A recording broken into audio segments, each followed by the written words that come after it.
Vamos a continuar entonces viendo los conceptos fundamentales de los estudios sintácticos, complementando lo que vimos en la primera parte de esta clase, abordando los temas funciones sintácticas y argumentos y adjuntos.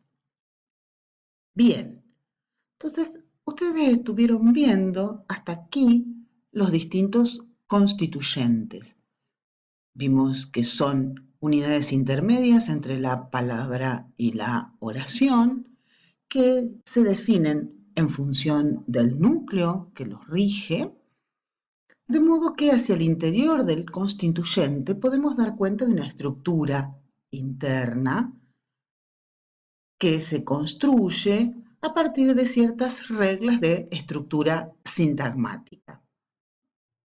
Entonces, nombramos el constituyente en términos de sintagma, de acuerdo con el núcleo que lo rige, y decimos cómo se organiza.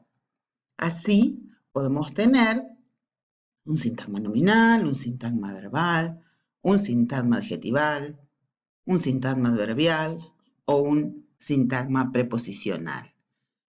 Esto es, insisto, mirando hacia el interior del constituyente, pero esos constituyentes en relación con la oración, en relación con los demás, cumplen una función, lo que conocemos como función sintáctica, que ya no se define en términos de la estructura del constituyente, sino en función del lugar que ocupa.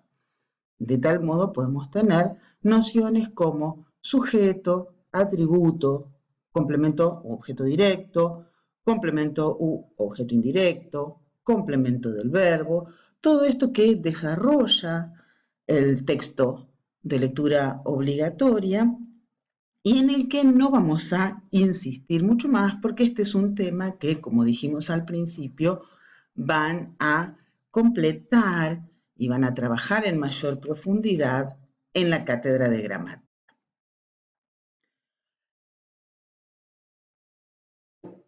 Ahora bien, nos interesa, dentro de los sintagmas, hablar de las relaciones que hay entre los sintagmas y los núcleos a los que modifican.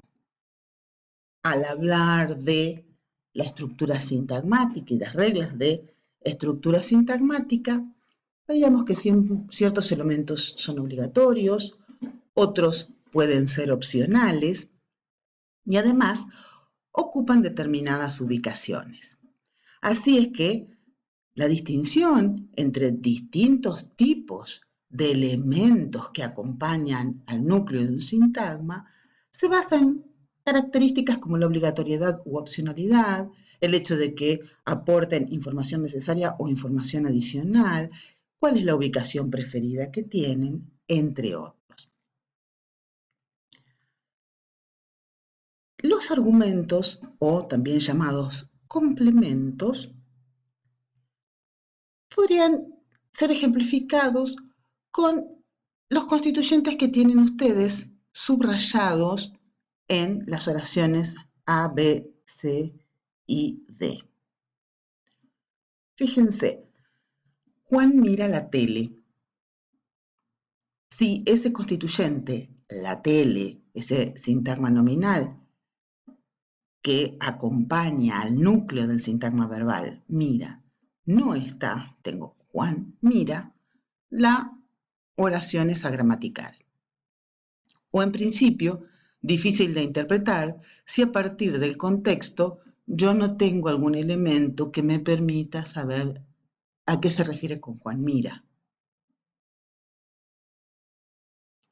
María puso los libros en el estante. María puso los libros. O María puso en el estante.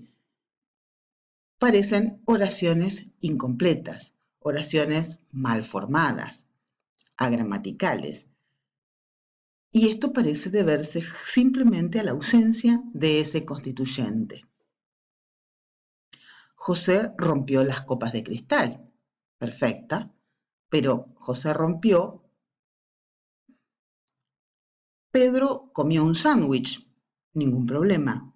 Pedro comió, sí, es una oración posible, pero se sobreentiende, y sabemos como hablantes, que si comió es que es algo comestible o que hizo la comida de una hora determinada.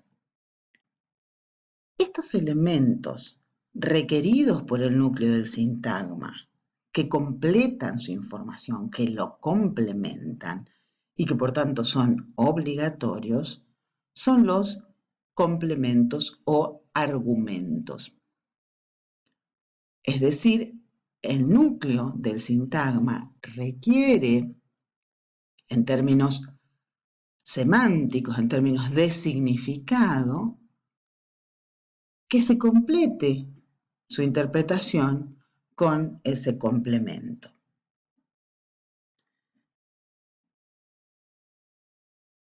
Tienen algunos ejemplos de otros sintagmas no verbales donde también tenemos esta relación. Hugo está orgulloso de sus hijos frente a Hugo está orgulloso de sus hijos es el complemento de orgulloso. Es la razón del orgullo de Hugo. Fijémonos que lo mismo pasa en el sintagma preposicional, y en el sintagma preposicional no hay forma de que no esté ese complemento. Paola puso la computadora sobre el escritorio, perfecto, pero no funciona esa oración si tenemos Paola puso la computadora sobre y falta ese complemento. Y lo mismo con el sintagma de planos que complementa a dibujante. Luis es dibujante de planos. Fíjense que dibujante es una nominalización, es un nombre derivado del verbo dibujar. Y dibujar lleva un complemento, planos, complemento obligatorio, en este caso que especifica qué es lo que dibuja Luis, de modo que así como planos es el complemento de dibujar, en el caso del sintagma verbal, de planos es el complemento de dibujante en caso de que ese verbo se haya nominalizado y tengamos entonces un sintagma nominal. Como van a ver también en la bibliografía, aunque no vamos a hacer demasiado hincapié en eso, se considera que esa D que aparece allí en el sintagma nominal, pero que no estaba en el sintagma verbal, es una preposición que no es requerida, ¿sí? Sino que simplemente marca la función sintáctica del núcleo. Bien, entonces, visto rápidamente este esquema de los complementos posibles de los verbos, de los adjetivos, de las preposiciones, de los nombres, pensemos, ¿el sujeto de una oración es un argumento? Es decir, es Juan, María, José, Pedro en estas 4 oraciones. ¿Está requerido por el verbo? Como pista les decimos también que tienen que recordar que el español es una lengua que admite el sujeto tácito. Esta es una pregunta para que ustedes respondan y se respondan o nos consulten. Bien. Ahora, dijimos antes que había ciertos elementos que son opcionales, que pueden estar como no, y que eso no incide en la gramaticalidad de la oración. Yo puedo decir, Juan mira la tele en el comedor, indica el lugar donde está ocurriendo ese acontecimiento, pero Juan mira la tele es perfectamente gramatical. María puso los libros en el estante muy prolijamente nos está dando cuenta del modo en que María llevó adelante la acción, pero si esa especificación falta, la oración sigue siendo perfectamente posible. José rompió las copas de cristal con un martillo. El martillo nos da cuenta de la herramienta, el medio que utilizó, pero la oración sigue siendo gramatical si digo José rompió las copas de cristal. Pedro comió un sándwich en el recreo. Muy bien, especificamos el tiempo en que lo hizo, pero eso, si lo quito, esa circunstancia, la quito, no afecta la gramaticalidad de la oración. Pedro comió un sándwich. Estos elementos indican circunstancias de tiempo, de lugar, de modo, de instrumento, han sido tradicionalmente llamados circunstanciales en la gramática tradicional y se caracterizan por no ser obligatorios, por ser opcionales y por no incidir entonces con su ausencia o presencia en la gramaticalidad de la oración. Ahora hay que tener cuidado porque algunos circunstanciales son obligatorios, es decir, son argumentos. Por ejemplo, volvemos a una de las oraciones iniciales. María puso los libros en el estante. Si bien en el estante indica un lugar y podría considerarse un circunstancial de lugar, en realidad es un argumento del verbo, es obligatorio porque el verbo poner requiere tanto la cosa que se pone en un lugar como el lugar donde se pone esa cosa. Es decir, el objeto directo, pero también el circunstancial, la circunstancia del lugar donde esas cosas son puestas. Otro circunstancial de lugar, pero que en realidad no es adjunto, sino argumento, es el que vemos en B. Juan vive en esta ciudad.